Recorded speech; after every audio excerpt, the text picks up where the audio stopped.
மதுரையில் பூ வியாபாரிகள் மற்றும் விவசாயிகளை தகாத வார்த்தைகளால் பேசிய காவல் ஆய்வாளர். சமூக வலைதளங்களில் வீடியோ பரவிய நிலையில் பணியிடை நீக்கம் செய்து காவல் ஆணையர் உத்தரவு.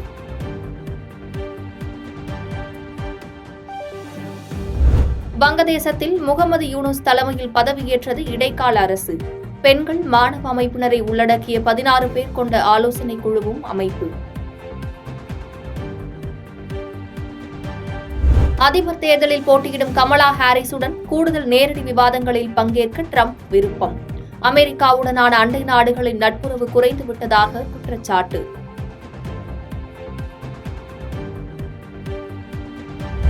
பாரிஸ் ஒலிம்பிக் போட்டியில் வெண்கலம் பதக்கம் வென்றது இந்திய ஹாக்கி ஆடவர் அணி. வீரர்களுக்கு தலா 15 லட்சம் ரூபாய் பரிசுத் தொகை அறிவித்தது ஹாக்கி இந்திய சம்மேளனம்.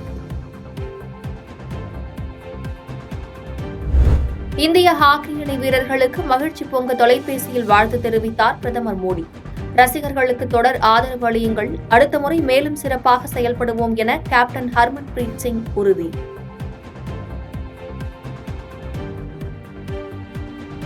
பாதகம் செய்பவரை கண்டால் நாம் பயங்கொள்ளலாகாது பாப்பா, மோதி மிதித்து விடு பாப்பா, அவர் முகத்தில் உமிழ்ந்து விடு பாப்பா.